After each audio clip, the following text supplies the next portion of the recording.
저는 오늘 이 출애굽기 8장 20절에서 24절의 말씀을 가지고 내 백성을 보내라 하는 제목으로 함께 은혜를 나누고자 합니다. 사람들은 말세가 언제 오냐고 얘기합니다. 그리고 사람들은 요즘이 말세라고 우리에게 얘기하죠. 그런데 실질적으로 성경에서는 말세가 언제가 말세라고 얘기하느냐 보면, 말세가 다가오면 사람들이 온전한 예배를 드릴 수 없는 때가 온다고 말합니다. 사람들은 돈을 사랑하고 바빠지고 명예와 권세와 부귀영화를 쫓아서 예배를 때가 오는데, 그때가 말세라고 얘기합니다. 온전한 예배가 사라진다는 것이죠.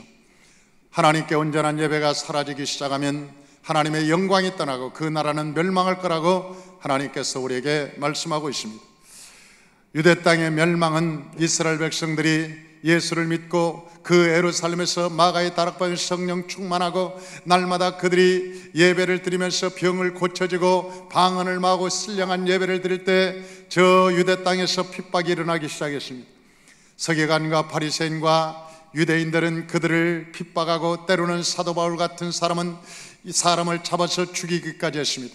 그래서 스데반이 죽고 저 야고보가 죽었습니다. 그리고 베드로도 죽이려고 그들이 감옥에 가뒀지만 하나님의 천사가 그를 이끌어냈습니다.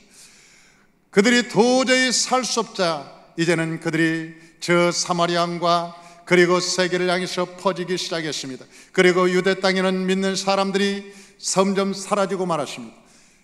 예배가 회복되지 않고 예배가 방해가 되자 하나님께서 그 유대 땅을 멸망시켰습니다. AD 70년에 저 로마의 디도 장군을 통해서 저 예루살렘은 완전히 불탔고, 그리고 역사에서 예루살렘은 그 유다의 그 이스라엘 백성들은 흩어지고 그 땅은 사라지고 말았습니다. 여러분, 세계 제국의 로마였다고 하는 저 거대한 로마 제국도 여러분 저 사도 베드로를 죽이고 사도 바울을 죽이고 그 다음에 수많은 크리스천들을 그들이 핍박하고 죽이면서 저 로마는 서서히 멸망해가고 결국 로마 자체가 사라지고 말았습니다. 대영 조국이라고 했던 저 영국도 여러분 멸망의 해가 지지 않는 나라, 얼마나 그 나라가 부강하고 여러분 아름다웠으면 해가 지지 않는 나라라고 말했겠습니까? 그런데 그 나라가 서서히 해가 지기 시작하고 나라가 멸망하기 시작한 것은 퓨리탄들이 결국 그 땅에서 온전한 예배를 드릴 수 없고 그들이 메이플라워를 타고 대서양을 지나서 저 미국으로 도망간 그때부터 시작해서 저 영국은 서서히 타락하고 멸망하기 시작했습니다. 그리고 저 퓨리탄들이 갔던 저 미국은 인디언들이 살았던 땅이지만 그때로부터 시작해서 점점 부강한 나라가 되어서 200년도 안 된 역사 속에서 세계 최일의 국가가 되었던 것입니다. 예배를 방해한 나라마다 한 번도 잘 사는 나라가 없었고, 예배를 회방하고 예배를 소홀히 여긴 나라와 민족과 개인도 잘 된 적은 한 번도 없었습니다. 하나님께서 이 땅에 복음을 전했습니다. 그래서 저 평양에 1907년도 여러분 산정형교를 비롯해서 길선주 목사님을 비롯해서 수많은 성령의 운동이 일어났습니다. 그래서 평양 대부흥이라고 말합니다. 평양에는 대부흥의 역사가 일어나서 수많은 사람들이 성령을 받고 은혜를 받고 이제 부흥의 불길이 일어나기 시작했는데, 얼마 지나지 않아서 김일성이가 그 땅에 들어왔습니다. 그리고 저 김일성이가 공산주의를 하면서 예수 믿는 사람을 핍박하기 시작하고 교회를 불태우기 시작했습니다. 그 김일성이가 예수 믿는 사람 기독교인들을 핍박하고 교회를 불태우자 모든 그리스도인들이 이제는 성경 하나를 들고 나무로 피하기 시작했습니다. 50년 만에 저 북한과 남한을 비교해 봤습니다. 저 예수가 없다고 하고 하나님이 없다고 하고 예수 믿는 사람을 핍박하고 내몰았던 저 북한은 세상에서 가장 가난한 나라가 되고, 여러분 세상에서 가장 미개한 나라가 되었고, 여러분 양식이 없어서 200만 명이 굶어 죽을 만큼 피폐한 나라가 되었지만, 여러분 하나님이 있다가고 가는 곳마다 교회가 세워지고 하나님을 찬양하고 주일마다 교회마다 인산이례로 이뤘던 이 민족은 하나님께서 복을 주셔서 세계 경제 대국이 되어 있는 것입니다. 그런데 이 나라에 이상한 일이 벌어지고 있습니다. 여러분 하나님께서 세운 이 땅 동방의 횃불이라고 하고 세계 선교의 대국이라고 하는 이 땅에 이상한 일이 벌어지고 있습니다. 여러분, WCC를 통해서 여러분 오는 온 혼합주의가 이 세상에 판치고 있습니다. 그래서 온 교회가 신크리틴화 가지고 모든 사람들이 이제는 불교도 좋다, 이제는 저 천주교도 좋다, 이제는 기독교도 좋다, 모두가 다 하나가 돼서 한 종교를 만들자. 그래서 WCC가 저 부산에서 큰 세계적인 대회를 했습니다. 하나님께서 결코 그것을 기뻐하지 않으셨습니다. 얼마 후에 세월호라고 하는 큰 사건을 통해서 우리에게 침몰해가는 것을 보여주셨습니다. 똑똑이 제2세대들이 침몰해가는 것을 우리의 눈으로 보게 되었습니다.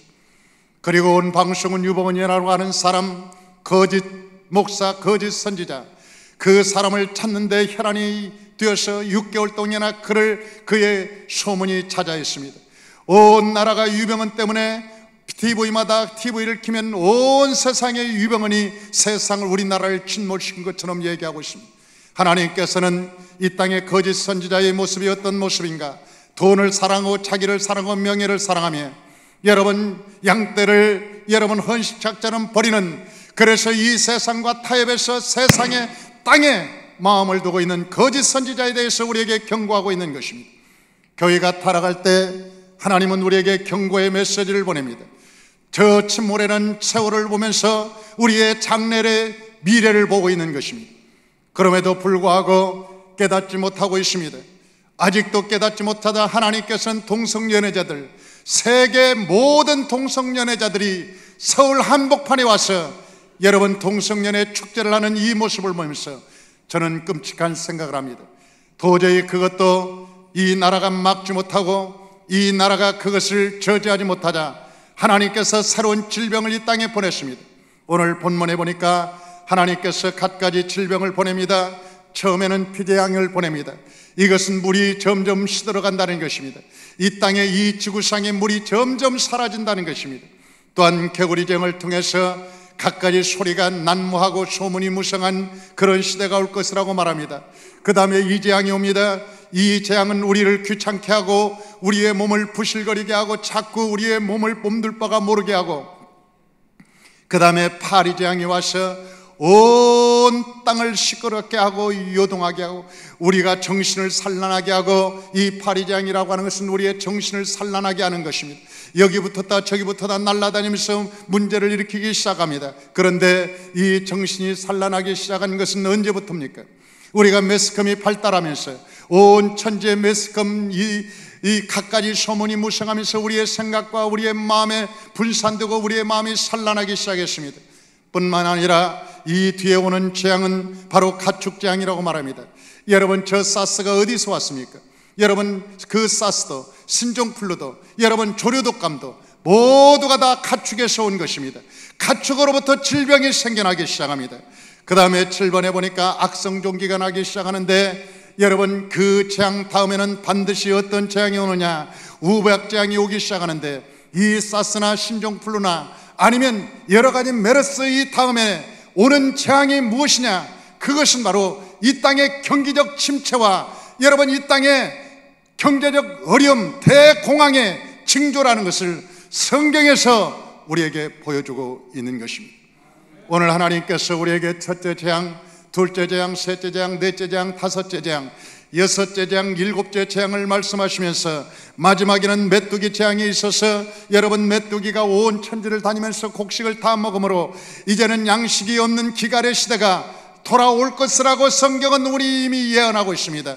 이때가 어느 때냐? 이미 조류독감을 통해서 가축을 통해서 온 나라에 사스가 오기도 시작하고 메르스도 박쥐가 옮긴 것입니다. 박쥐가 저 낙타에게 옮겨서 낙타가 또 사람에게 옮겨서 여러분 온 천지가 질병국가가 된 것처럼 여러분 사스가 지나가면 마치 파도처럼 이 사스가 와서 지나가면 다시 신종플루가 오고 또 지나가면 또 메르스가 오고 또 지나가면 어떤 파도가 와서 여러분 우리를 괴롭히고 우리를 혼란하게 할지 모릅니다. 그런데 하나님께서 이러한 모든 것이 왜 오느냐? 내 백성을 보내지 않기 때문에 이러한 재앙이 온다고 말씀하는 것입니다. 하나님의 백성이 예배해야 되는 것입니다. 바로가 물어보기를 내 백성이 어디 있느냐고 말할 때 내 백성을 보내라고 말합니다. 내 백성은 하나님께 예배하기 위해서 가야 된다고 말합니다. 하나님의 백성이 예배할 때 여러분 사스도 떠나갈 것이고 메르스도 떠나갈 것이고 이 나라의 경제 불경기가 떠나갈 것이고 어둠이 물러가게 될 것입니다. 저와 여러분의 온전한 예배를 통해서 하나님의 은혜가 저와 여러분의 가정 가운데, 여러분의 모든 직장 가운데, 또한 여러분의 사업 가운데, 여러분의 삶 가운데 임하시길 주 이름으로 축원합니다. 그러면 왜 그렇게 하나님께서는 예배에 집착하냐는 거예요. 왜 그렇게 하나님께서 예배를 중요하게 생각하시는 거예요. 첫째는 예배가 모든 것의 회복이 예배 안에 있기 때문에 그런 것입니다. 이스라엘 백성들이 애굽에서 고통을 당하고 있을 때 하나님께서 모세를 불렀습니다. 그리고 모세에게 예배를 회복하라고 말씀하셨습니다. 이스라엘이 왜 그렇게 고통을 당하느냐, 왜 이스라엘 사람들이 왜 그런 아픔과 고통과 노역을 당하느냐, 왜 기근 때문에 아픔을 당하느냐, 그것은 예배를 잃어버렸기 때문이라고 말씀합니다. 그래서 너희가 예배를 회복하기 때문에 회복하라고 말씀하셨습니다. 왜냐하면 예배가 무너지면 아합 시대와 같이 경제가 무너지고 환란이 오기 시작하는 것입니다. 사랑하는 성도 여러분, 아합이라고 하는 왕은 출중했습니다. 그래서 군사, 정치, 경제를 아주 잘 다스렸던 왕이었습니다. 그런데 그가 하나님을 섬기지 않고 바알을 섬기기 시작했습니다. 아세라를 섬기기 시작했습니다. 그러자 그 땅에는 비가 오지 않기 시작했습니다. 3년 6개월 동안 비가 오지 않자 경제는 무너지고 말았습니다. 사람은 분쟁을 하기 시작했습니다. 온 땅에는 기근이 가득하기 시작했습니다. 그래서 사람이 아우성치기 시작하고 나라가 여러분 소란하기 시작했습니다. 그때 문제를 누가 해결했습니까? 저 엘리야가 갈멜산에 올라가서 여러분 제단에 12돌을 수축했습니다.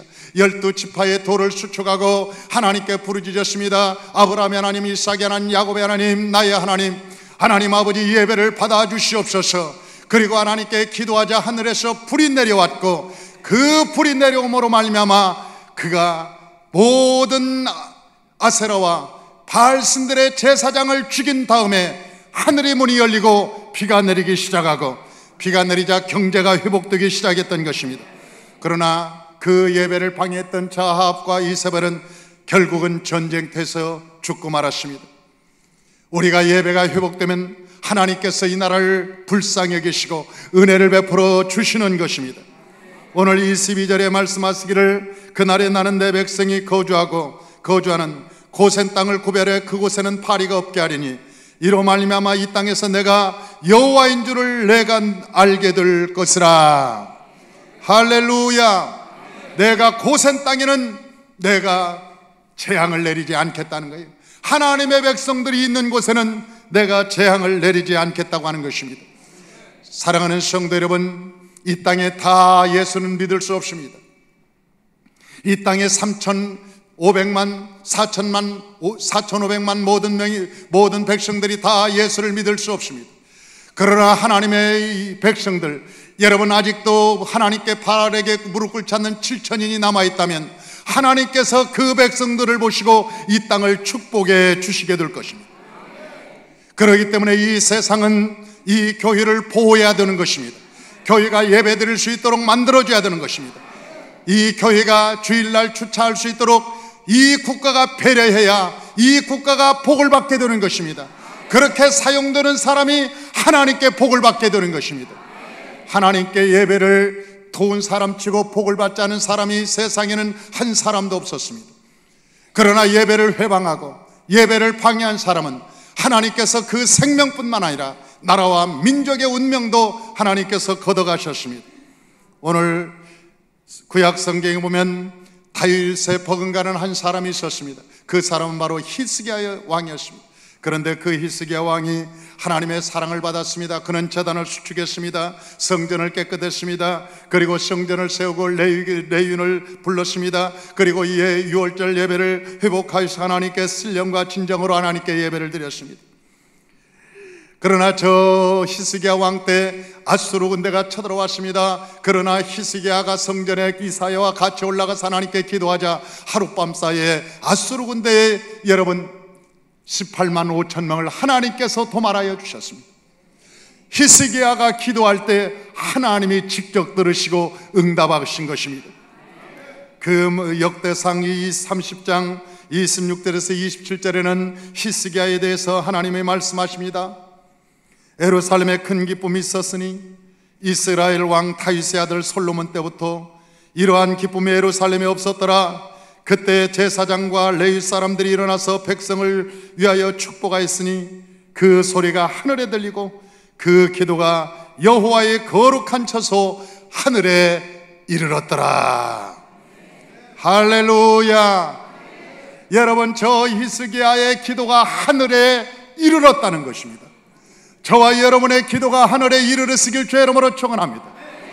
우리의 하나님께서 주시는 기쁨이 충만하시길 주의 이름으로 축원합니다. 하나님이 주셔야 기쁨이 가득한 것입니다.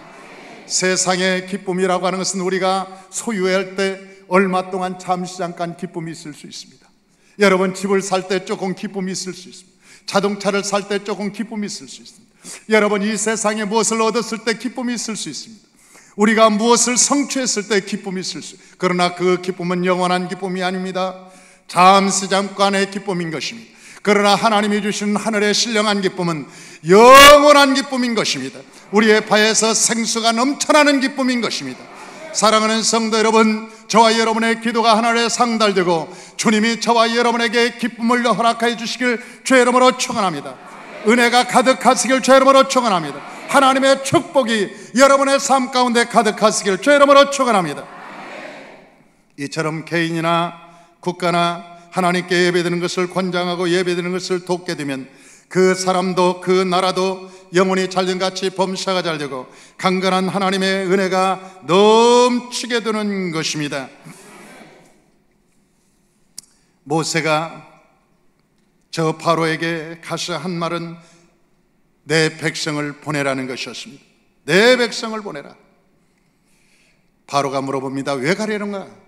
너희가 어디를 가려는 거야? 너희가 도대체 어디를 가려고 그러는가? 왜 가려고 그러는가? 그때 하나님께서 출애굽기 9장 1절에 말씀하시기를 여호와께서 말씀하시기를 내 백성을 보내라. 그들이 나를 섬길 것이니라. 그렇게 말씀합니다. 그들이 나를 섬길 것이니라. 내 백성을 보내면 나를 섬길 것이라. 그렇게 말씀합니다. 사랑하는 성도 여러분, 이스라엘 백성들이 광야에 나가서 한 일이 무엇이었습니까? 광야에 나가서 한 일이 그들은 농사 짓는 일이 아니었습니다. 여러분, 그들이 광야에 나가서 일하는 것이 아니었습니다. 그들이 집 짓는 것이 아니었습니다. 돈벌이 하는 것이 아니었습니다. 그들이 광야에서 나은 것은 오직 하나님을 섬기기 위해서 장막을 짓는 것이었습니다. 장막을 짓고 그들이 하나님께 예배하는 것이었습니다. 그들이 하나님께 예배하자 하나님께서 때와 차를 따라서 만나를 내려주셨습니다. 메추라기를 그들에게 허락하여 주셨습니다. 반석에 생수가 나게 하셨습니다. 하나님께서 구름기둥과 불기둥으로 그들을 인도하여 주셨습니다. 하나님께서 그들이 하나님께 예배하자 하나님은 그들에게 은혜를 주셨습니다. 저 솔로몬은 성전을 짓고 하나님께 예배드리자 하나님께 지혜를 받았습니다. 다윗은 타작마당에서 하나님께 예배드릴 때 하늘에서 불이 임하고 하나님의 응답으로 그 진노가 용서함을 받았습니다. 예배라고 하는 것은 우리의 죄를 용서받을 뿐만 아니라 우리의 삶의 길이 열리기도 하고 하나님의 놀라운 기적이 나타나기도 하고 예배드릴 때 어둠이 떠나가고 흑암의 권세가 떠나가고 하나님의 성령의 기름 부심이 저와 여러분에게 임하게 되는 것입니다. 그런데 예배가 언제부터 시작되었는가? 그리고 예배가 언제부터 문제가 되었는가? 여러분, 예배는 저 에덴 동산에서부터 시작됐습니다. 예배는 하나님과 함께 살면서 아담과 하와가 예배를 드렸습니다. 그런데 선악과를 따먹고 예배가 망가지기 시작했습니다. 여러분, 왜냐하면 예배 드릴 대상이 없기 때문에 그렇습니다. 선악과를 따먹을 때 저 사탄은 아담과 하와에게 말하기를 이제는 선악과를 따먹고 네가 선악을 분별하면 네가 하나님같이 될 것이다 고 말했습니다. 실제 인간은 선악과를 따먹고 자기가 분별하고 이제는 자기가 모든 것이 하나님같이 되어서 모든 것을 자기가 판단하기 시작합니다. 그런데 어떻게 예배를 드릴 수 있습니까? 누구한테 예배를 드립니까? 자기가 하나님이 되었는데, 자기가 하나님이 이미 되어버렸는데 도대체 대상이 누굽니까? 예배를. 그래서 사람들은 예배를 여러분 드릴 수가 없었던 것입니다. 저 가인과 아벨이 하나님께 예배를 드릴 때 가인이 예배에 실패했습니다. 그리고 하나님께 쫓겨났습니다. 그리고 쫓겨난 가인이 가서 한 일이 무엇입니까? 이제는 성을 쌓는 일이었습니다. 성을 왜 쌉니까? 왜냐하면 자기가 자기를 지키려고, 성을 두려우니까 성을 쌓기 시작하는 거예요. 우리가 이 세상에 예배가 사라지고 우리의 마음에서 하나님의 중심이, 내 마음에 여호와가 나의 목자가 안 되고 내 마음속에서 하나님이 내 주인이 안 되면 내가 성을 쌓기 시작하는 거예요. 두려우니까 어떤 성을, 돈을 벌어서 성을 쌓기 시작하는 거예요. 여러분, 학벌을 만들어서 성을 쌓기 시작해요. 어떻게든지. 왜냐하면 내가 살아가야 되니까, 내가 학벌로, 경험으로, 기술로 살아야 되니까 사람들은 기술을 배우기도 하고 학벌을 쌓기도 하고 명문대학을 들어가기로 하기도 하고 돈을 벌어서 노후를 위해서 준비하게 하고, 어떻게 하든지 내 스스로 내가 살아가려고 인간은 노력하고 힘쓰고 애쓰게 되는 거예요. 그것이 인간의 성이라고 하는 거예요. 가인이 저 노 땅에서 쌓은 사은성, 그래서 거기에다가 성 이름을 에녹 그렇게 붙입니다. 어떻게 하면 내 성을 쌓아서 내 자식한테 넘겨줄까? 논마직이라도 넘겨주고, 아파트라도 하나 넘겨주고, 어떻게 하면 내 돈을 벌하고 새끼한테 어떻게 하든지 넘겨주려고 하는 그런 마음이 인간 그 깊숙한 곳에 자리하고 있는 거예요. 그러나 저 아브라함은 하나님께 이삭을 드렸습니다. 하나님 아버지, 이삭은 내 자녀가 아닙니다. 하나님의 자녀입니다. 하나님 아버지, 이삭을 받아 주옵소서. 여러분, 이삭이라고 하는 그 아들은 100세에 낳았습니다. 여러분, 눈에 넣어도 아플 것 같은, 아프지 않을 만큼 귀한 아들이었습니다. 그런데도 불구하고 저 아브라함이 이삭을 모리아산에 바친 것은 자기가 여러분 지킬 능력이 없기 때문에 그런 거예요. 자기는 세월이 지나서 나이가 먹고, 여러분, 자기는 점점 쇠약해지고, 아무리 재산을 물려준다고 해도 가난 그 타지의 타양에서 여러분 자기도 몇 번이나 죽을 경험을 한 사람인데, 여러분, 그 착한 이삭이 도저히 그랄 땅에서 살 자신이 없었던 거예요. 하나님께서 저 이삭을 드리라고 할 때 아브라함은 알았습니다. 내가 키우는 것보다 하나님께 드리는 것이 낫겠구나. 하나님께 맡기면 하나님이 양육해 주겠지. 모리아산에서 저 이삭을 하나님께 드리자 하나님께서 이삭을 받으시고, 그때부터 이제는 이삭은 아브라함의 자식이 아니라 하나님의 자녀가 된 줄로 믿습니다. 하나님의 자녀가 되자 여러분, 저 이삭이 홀로 그랄 땅에 살았지만 여러분, 아무도 이삭을 건드릴 수 없었고, 하나님께서 그 이삭을 높여줌으로 말미암아 이삭이 그 온 나라의 두려움의 대상이 되었다는 거예요. 하나님이 오른팔로 붙더니 여러분, 눈동자같이 지켜주니 아무도 그를 여러분 흔들 수가 없었다는 거예요. 사랑하는 성도 여러분, 저와 여러분의 인생이 하나님이 붙드는 사람이 되시길 주의 이름으로 축원합니다. 여러분의 삶이 하나님이 지키는 사람이 되시길 주의 이름으로 축원합니다. 여러분의 삶 속에 하나님이 주인 되시길 주의 이름으로 축원합니다. 그런데 여러분, 저 가인이 그렇게 삽니다. 그 성에서 자기가 보호하려고 때로는 돈도 벌었겠죠. 명예도 갖춰 명문대학을 나왔을 겁니다. 그래서 집안도 튼튼히 해서 이제는 내 성 안에서 잘 살 거라고 생각합니다. 그런데 인간은, 하나님이 없는 인간은 마음이 허무하기 시작하는 거예요. 뭔가 2%가 부족해. 뭔가 내게 갖춘 것 같은데 뭔가 허무해. 그래서 때로는 술도 먹기 시작합니다. 성경에서는 뭐라고 말하느냐? 그 사람들이 유행가를 만들어냈다는 거예요. 유행가를 만들어냈어요. 그래서 날마다 유행가를 불러냅니다. 그런데 유행가를 불러도 마음이 차지 않는 거예요. 때로는 유행가를 부르면 옛 생각이 나기도 하고, 유행가를 부르면 마음의 유안을 받기도 하는데, 유행가는 들으면 들을수록 여러분 마음에 허무함이 가득하고, 여러분 마음에 공허함이 가득하고, 유행가를 들으면 들을수록 어디론가 떠나고 싶은 거예요. 그래서 여러분, 날마다 유행가 배우는 그 유행가를 날마다 울려고 내가 왔나, 돌아가는 삼각지, 그러다 돌아가 버렸어요. 산장의 여인을 불렀던 그 여인은 산장에 외롭게 암이 걸려서 이 세상을 떠났어요. 여러분, 유행가를 불렀던 많은 사람들, 그 유행가 가사처럼 인생이 되어간 것을 얼마나 볼 수 있어요. 우리의 인생이라고 해서 아무리 유행가를 불러도 여러분 마음이 허무하기는 마찬가지입니다. 립스틱 짙게 바르고, 아니 립스틱을 왜 밤에 짙게 바르냐? 어디 가려고 짙게 바르냐는 거예요. 어디 가려고. 여러분 아무리 립을 짙게 발라도 그 마음이 허무하기는 그지없습니다. 사람들은 유행가를 불러요. 그러나 마음의 허무함을 달랠 길이 없어요. 그러나 여러분 찬양을 하나님께 드리면 주의 기쁨이 하늘에서 임하게 되는 것입니다. 할렐루야. 저와 여러분의 하나님께 찬양하시길 주 이름으로 축원합니다. 찬양을 부르면 생명이 넘쳐납니다. 찬양을 부르면 주의 기쁨이 가득한 것입니다. 할렐루야. 찬양을 부르면 나 이제 주님의 새 생명 얻은 몸, 옛 것은 지나고 새 사람이로다. 그러면서 날마다 찬양을 부르면 내 마음에 강같이 흐르고 그 생명 내 안에 강같이 흐르고 그 사랑 내게서 해같이 빛난다. 그래, 우리 안에서 찬양이 막 흘러나오면 은혜가 넘치고 하나님의 사랑이 가득하고 할렐루야.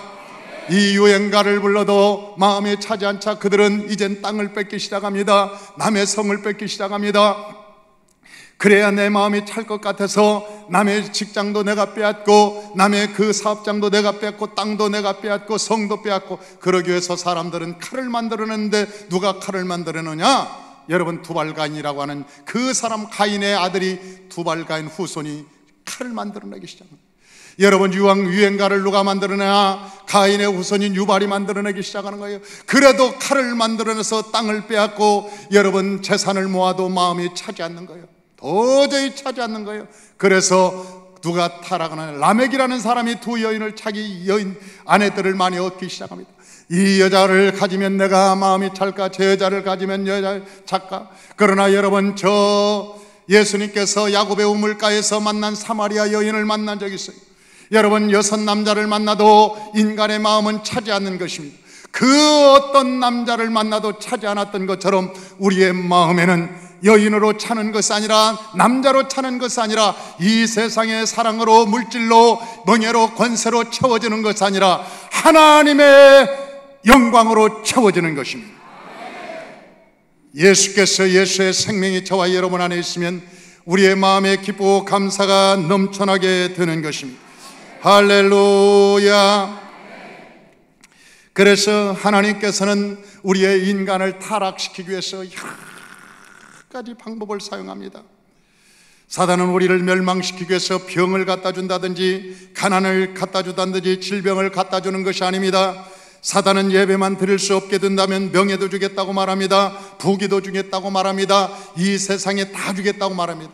여러분 예수께서 저 광야에서 시험 당하실 때 여러 가지를 다 준다고 얘기하죠. 네가 나에게 경배하기만 해라 온 천을 내가 다 너에게 주겠다고 말합니다. 예배만 너희가 안 드린다면 내가 너에게 뭐든지 주겠다. 그래서 고린도서 4장 4절은 이 세상의 신이 믿지 않는 자들의 마음을 혼미케 해서 그리스도의 영광의 광채를 우리에게 비추지 못하게 함이라, 그렇게 말씀하고 있는 거예요. 그리스도의 광채를 우리 마음에 비추지 못하게 한다. 어떻게 하든지 예수가 누군가를 알지 못하게 한다는 거예요. 오늘도 바로가 얘기합니다. 저 모세가 바로한테 가서 저 바로에게 말하기를 내 백성을 보내라, 그렇게 얘기하니까 바로가 나중에는 안 보내겠다고 계속 얘기하더니 나중에는 이제 시련이 오고 고통이 오고 여러분 저 파리재앙이 오고 그 다음에 가축 막 메르스가 오고 사스가 오고 막 고통이 막 다가오기 시작하니까 여러분 도저히 견딜 수 없으니까 내가 이제 타협을 하기 시작합니다. 그러면서 이스라엘 백성들에게 뭐라고 타협하느냐? 너희가 이 땅에서 예배드려. 이 땅에서. 그 이 땅에서 이 바로가 예배를 드리라는 것은 무슨 뜻입니까? 너희가 세상 한 발은 세상에 걸치고 한 발은 예수한테 걸치고 적당하게 신앙생활하는 거예요. 적당하게 신앙생활하라고 얘기합니다. 여러분 그것이 첫 번째 사단의 전략이었습니다. 그리고 바로가 한 얘기였습니다. 너희가 적당하게 주일날 예배를, 이 주일날은 얼른 갔다 와라. 그리고 적당하게 예배드리라고 합니다. 안 된다고 얘기합니다. 이 모세가 바로에게 그건 안 된다고 말합니다. 내 백성을 보내달라고 계속 얘기합니다. 그러자 저 바로가 뭐라고 앉았어요? 두 번째는 너무 멀리 가지 말라는 거예요. 너무 멀리 가지 마. 이 말은 예수를 믿어도 좋다. 그러나 미치지는 말아라. 너가 미치지는 마라. 예수를 믿어도 좋지만 미치지 마라. 그냥 주일날 한번 왔다 가는 것은 괜찮지만 수요예배, 금요철아 날마다 가방 들고 너 셀 예배 드리고 그런 전도하는 너 전도 현장에서 너 보기만 하봐라. 죽일 거다. 너 전도 현장에서 내가 그런 다른 여인처럼 막 전도하는 건 너 보기만 해. 가만두지 않겠다. 미치지 마라. 그러면서 바로가 미치지 말라는 거예요. 너무 멀리 가지 말라는 거예요. 그러더니 나중에는 안 된다고 얘기합니다. 그러자 세 번째 그가 타협이 들어옵니다. 뭐라고 타협이 들어오냐? 너만 믿어라. 장정만 가라. 장정만. 그 장정만 가라는 것은 다음 세대는 놔둬라. 이제는 너희가 간다고 하니까 너희는 포기하겠다. 그러나 네 후손들, 너희 딸과 아들들은 내가 책임질 테니까 내가 책임질까. 너희는 관심 받게 끊어라. 니들이나 잘 믿어라. 너희가 교회 와서 봉사를 해도 좋다. 열심히 해도 좋다. 그러나 그건 자식은 나한테 맡겨라. 그리고 너희는 그냥 거기에 미쳐 있어라. 그렇게 얘기하는 거예요. 여러분, 우리의 다음 세대가 끝나면 우리의 신앙도 끝나는 것입니다. 저 마태복음 1장에는 여러분 42대까지 나옵니다. 여러분 신앙이라고 하는 것은 1대에 끝나는 거 아니에요. 나만 잘 믿는다고 되는 것이 아니에요. 여러분, 나만 잘 믿는 것이 아니라 내가 잘 믿었으면 내 아들도 딸도 예수 안에서 성령 받게 하고 그들이 하나님을 섬기게 하고 믿음으로 살게 하는 것이 저와 여러분의 목표인 것입니다. 우리의 신앙이 천대까지 들어가는 것이 목표인 것입니다. 그런데 마귀는 너만 믿으라는 거예요. 너만 열심히 다녀. 그래도 안 된다고 말하니까 마지막에는 그 바로가 마지막에 얘기합니다. 그러면 다 가도 좋다. 그러나 우양은 놓고 가라. 우양은, 이 우양은 뭐냐? 너희가 미쳐도 좋다. 열심히 달려가도 좋다. 철야를 해도 좋다. 봉사를 해도 좋다. 너희들이 자식까지 데려가도 좋다. 그러나 물질만큼은 드리지 마라. 왜? 물질이 있는 곳에 네 마음이 있으니까. 물질을 드려버리면 네 마음이 하나님께 온전히 빠지니까 물질만큼은 드리지 마라. 그러면서 우양은 데리고 가지 마라. 그렇게 말합니다. 그때 저 모세가 바로에게 말하기를 하나님께서 어떤 것을 양의 제사로 드리라고 할지 모르니까 다 가지고 가야 된다고 얘기합니다. 우양을 이끌고 다 가야 된다고 말합니다. 만약 그들이 우양을 놓고 갔더라면 우양이 생각나서 다시 애굽으로 다시 돌아왔을까요? 다시 돌아왔을까요? 사랑하는 성도 여러분, 사단의 전략은 이와 같습니다. 사단은 오늘도 똑같은 전략을 가지고 우리에게 접근합니다. 처음에는 너무나 이 땅에서 대충 드리라고 말합니다. 하나님을 대충 믿으라고 말합니다. 그 다음에 너무 미치지 말라고 말합니다. 너만 믿으라고 말합니다. 물질은 절대로 드리지 말라고 합니다. 그러나 하나님께서 우리에게 말씀하셨어요. 너희가 두 주인을 섬기지 못할 것이니라고 말합니다. 너희가 한 주인을 섬기리니 그렇게 말씀하고 있습니다. 저와 여러분의 모든 주인은 예수 그리스도인 것입니다. 부와 주가 주께로 말미암고 주는 능력과 권세가 많아서 그 손에 능력과 권세가 많으시니 모든 사람을 크게 하심과 강하게 하심이 여호와의 손에 있음을 우리가 고백하시길 제 이름으로 축원합니다. 할렐루야. 그런데 하나님께서는 왜 그렇게 예배에 대해서 집착할까요? 왜 예배가 그렇게 중요한 것일까요? 예배 안에는 죄사함의 문제가 일어나기 때문인 것입니다. 사랑하는 성도 여러분, 저와 여러분이 예배를 잘 드리면 죄사함의 역사가 일어납니다. 할렐루야. 우리가 하나님께 예배를 잘 드리면 하나님께서 우리에게 주는 선물이 있어요. 우리가 하나님께 주신 선물이 있어요. 예배를 잘 드리면. 그런데 예배를 잘못 드리면 하나님이 주는 선물이 없어요. 여러분, 이사야서 1장에 보니까 하나님께서 그랬어요. 이제는 너희가 예배 드리지 말라고 그랬어요. 너희가 드리는 예물도 가져오지 말라고 그랬어요. 너희가 하나님께 드리는 예물, 내가 코가 징그럽다고 그랬어요. 내가 냄새가 싫다고 그랬어요. 여러분, 주일날 와서 주일날 지키는 것이 예배냐? 아니요. 성경에는 아니라고 말하고 있어요. 여러분, 지금도 이 땅에 수많은 사람들이 예배를 드리고 있습니다. 그러나 하나님께서 온전한 예배를 받으시느냐? 하나님께서 안 받으신다고 이사야 1장엔 말하고 있어요. 내가 질렸다는 거예요. 질렸다. 우리가 여러분 악기도 좋아졌습니다. 여러분 사람도 수준도 높아졌습니다. 옛날보다 사람들은 목소리도 좋아졌습니다. 여러분 모든 기능도 좋았고 수준도 높아졌고 모든 문화가 여러분 하나님이 보시기에 좋을 것 같은 문화입니다. 그런데요, 우리가 60년대 70년대를 걸어오면서 여러분 그때는 문화가 없었어요. 시골의 모든 교회가 가만히에 깔려 있었어요. 의자도 없었습니다. 그런데도 불구하고 그 가만히 바닥에 앉아서 하나님께 기도하기 시작합니다. 수많은 사람들이 하나님께 부르짖어 기도합니다. 눈물로 기도하고 그 차디찬 방에 앉아서 마룻바닥에 앉아서 겨울이고 여름이고 기도했습니다. 하나님께서 그들에게 불을 내려주셨습니다. 은혜를 내려주셨습니다. 그래서 이 땅이 하나님의 복을 받은 것입니다. 가나안에가 그지없던 이 땅, 그러나 모든 지금은 잘 살게 되었고 사람의 수준도 높아졌고 모든 교회도 번드러남에게 다 지어졌는데 그 안에서 신령과 진정한 예배가 사라져가고 있다는 거예요. 신령과 진정한 예배, 하나님께 온전한 예배를 드릴 때 하나님께서 우리에게 주는 선물이 있습니다. 그것은 바로 마태복음 3장 11절에 말씀하신 성령과 불인 것입니다. 저와 여러분이 예배를 드릴 때 성령이 임하시길 주의 이름으로 축원합니다. 불이 임하시길 주의 이름으로 축원합니다. 불이 없으면 언제나 자기 생각으로 살아갑니다. 언제나 자기 생각으로 넘어지고 자빠지고 시험 들고 날마다 살아갑니다. 율법이 자기 임금입니다. 그런 사람은 신앙이 성장하지 않습니다.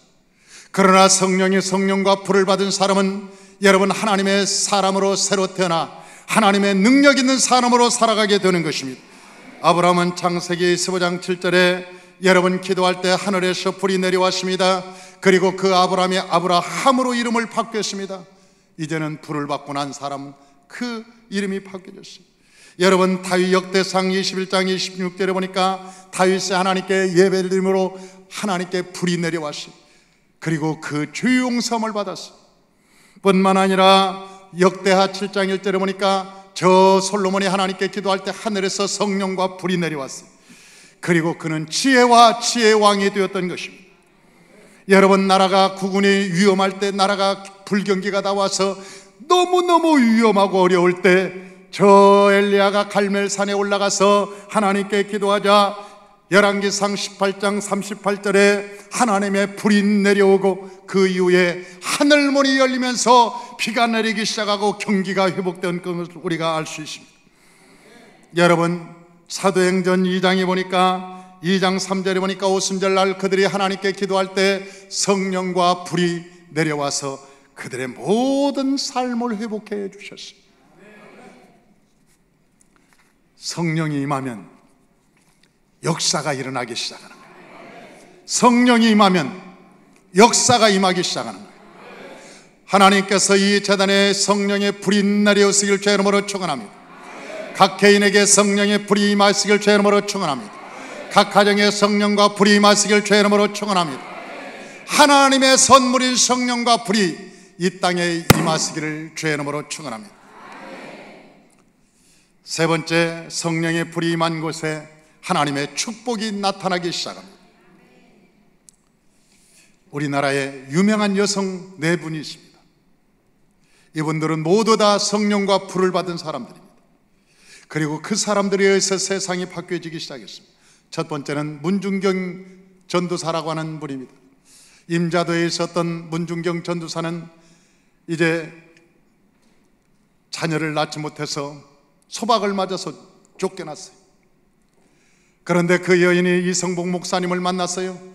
이성복 목사님이 개척하는데 그 교회에 어떻게 하다가 만났어요. 이성복 목사님과 만나서 성령의 불을 받았습니다. 은혜를 받았어요. 그런데 그 여인이 40대에 그 여인이 불을 받아서 나가기 시작했습니다. 그래서 임자도 근방에 가서 신안 앞바다에 가서 모든 섬마다 복음을 증거하기 시작했어요. 얼마나 그가 열심히 주의 복음을 증거하고 성령의 불을 붙이고 갔던지 여러분 그 지금도 10개의 교회가 아직도 남아있어요. 신안과 임자도에 아직도 문중경 전사님이 세웠던 10개의 교회가 있고 그 교회를 통해서 40명의 주의 종들이 여러분 거기서 나왔고 우리나라 CCC의 총재였던 여러분 김중국 목사님이 그 여인의 제자예요. 우리나라의 대학 선교의 최고의 최고봉이라고 말하는 여러분 그 총재 목사님이 그분의 제자라고, 제자.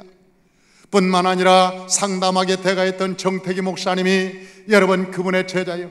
여러분 선결교회 최고의 어르신 이만순 목사님이 그분의 제자예요. 그 외에도 수많은 제자들이 그 성령의 불을 받은 그 여인을 통해서 수없이 나타났어요. 뿐만 아니라 여러분 최자실 목사님이 있었습니다. 그 최자실 목사님도 이성복 목사님에게 성령의 불을 받았어요. 자살하려고 이제는 그 약을 가지고 갔다가 그 예배에 참석하고 성령의 불을 받았어요. 성령의 불을 받은 40대 중반의 여인이 그 목숨을 걸고 하나님께 기도하기 시작했습니다. 그래서 지금은 여러분 50만 평 넘는 기도원을 세워서 거기에서 여러분 수많은 영혼이 구원받을 뿐만 아니라 세계 모든 사람들에게 아직도 영향력을 주고 있는 것은 그 여인이 성령과 불을 받았기 때문인 것입니다. 세 번째 여인은 저 대전에 사는 김순웅 목사님이라고 하는 분입니다. 지금도 그분은 92세가 넘었습니다. 그런데도 불구하고 그분은 12시가 되면 언제나 성전에 와서 하나님께 기도하는 여인입니다. 저는 그분을 만나서 대화하는 중에 야, 저런 거인이 있을 수 있을까? 여러분, 저 거인이 체구는 작달막하고 참 내가 하나님의 형상을 그렇게 말해서는 안 되지만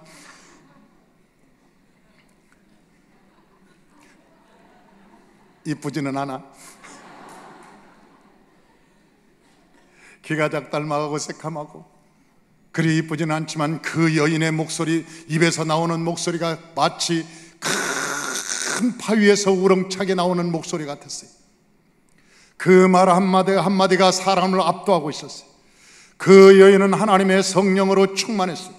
그 여인이 무릎을 꿇고 하나님께 기도할 때 여러분 그 제자들이 총장들이 얼마나 많이 나왔는지 몰라요. 그리고 그는 고등학교를 세우고 중학교를 세우고 대학을 세우고 대학원을 세우고 여러분 교회를 대전해서 굉장히 큰 교회를 지금도 하고 있어요. 하나님의 성령과 불을 받은 사람들은 아브라함처럼 열방의 아비가 되든지 열방의 어미가 되든지 하나님의 축복을 주는 것입니다. 아브라함이라고 하는 사람은 존귀한 사람, 사람들 주변 사람한테 저 사람은 예수 믿는 사람이라 괜찮은 사람이나 참 사람이 좋은 사람이네, 그렇게 존귀한 사람 칭문을 받아도 많은 사람에게 영향력을 주지 못해요. 그러나 성령과 불을 받으면 그때부터 아브라함이 되는 거예요. 아브라함에서 아브라함이 되어서 모든 열방 가운데 영향력을 주고 생명을 나눠주고 은혜를 나눠주고 기쁨을 주고 할렐루야. 마지막 여인은 저 주선의 교수라고 하는 분입니다. 그 여인은 지금도 살아있어요. 황장엽 씨가 그 주선의 교수를 만난 다음에 이 남한에는 진짜 그리스도인이 있다, 그분은 바로 주선의 교수다, 그렇게 이야기한 적이 있습니다. 이 주선의 교수는 그 말 속에서 여러분 대단한 영성이 있습니다. 거기에서 그 영향을 받은 사람들이 여러분 온누리교회 목사님, 저 사랑의 교회 목사님, 지금은 다 이 세상을 떠났지만 우리나라의 거목들이 다 어디의 품에서 나왔느냐? 그 주선의 교수의 품에서 나왔어요. 어느 날 그가 40이 다 넘어서 미국에 유학을 간 적이 있었어요. 그런데 날마다 성령의 불이 임하니까 혼자 교회 방에서 기도할 수가 없는 거예요. 왜? 성령의 불을 받은 사람은 그냥 조용히 기도할 수가 없어요. 그래서 그 학교 뒷산으로 갔습니다. 매일 밤마다 뒷산에 가서 기도하기 시작하는 거예요. 그런데 같이 공부하는 클래스메이트가 물어보는 거예요. 우리 하나님은 왜 너는 왜 날마다 산에 가냐? 밤마다 없어지고 가냐? 나 기도하러 간다고 그러니까 그 젊은 학생들이 그러더래요. 아니, 한국 하나님은 산에 계시냐? 너는 왜, 우리 하나님은 다 방에 계셔서 우리는 그냥 방에서 기도하는데 너희 하나님은 왜 산에 계시길래 산에만 가냐? 저녁마다 나가냐? 그러니까 그 주선의 것이가 하는 얘기가 우리 하나님은 산에 계신다고. 그러니까 그 두 젊은 청년이 주선의 교수님을 따라왔어요. 도대체 어떤 하나님이길래 산에 가서 저렇게 간절히 하나님을 만나는가? 밤에 그 기도를 따라왔다가 그들이 성령을 받아버린 거예요. 그래서 지금 미국 사회를 이끌고 가는 양대축이 그때 주선의 교수에게 성령 받은 사람이 지금 미국의 영적 지도자가 되어서 이끌고 가고 있는 거예요. 여러분, 성령은 사람이 주는 것이 아닙니다. 하나님이 사람을 통해서 주는 거예요. 저와 여러분이 성령과 불을 받으시길 죄 이름으로 축원합니다. 이제는 우리가 아브라함으로 살 것이 아니라 아브라함으로 살아가시길 주의 이름으로 축원합니다. 그래서 예배가 회복되어서 이 나라 이 민족을 살리고 이 국가를 살리고 여러분 세계 열방 가운데 이 나라가 머리가 되듯 꼬리가 되지 않는 나라로 회복시키는데 저와 여러분이 앞장서시길 주의 이름으로 축원합니다. 예배가 회복되면 하나님의 기적이 일어납니다. 그러므로 예배 때마다 여러분이 사모하는 마음으로 기뻐 뛰시기를 주의 이름으로 축원합니다. 예배가 오면 즐거움과 기쁨으로 달려오시기를 주의 이름으로 축원합니다. 예배 때가 되면 하나님의 두 손을 들고 예배 때가 됐다고 기뻐하시기를 주의 이름으로 축원합니다.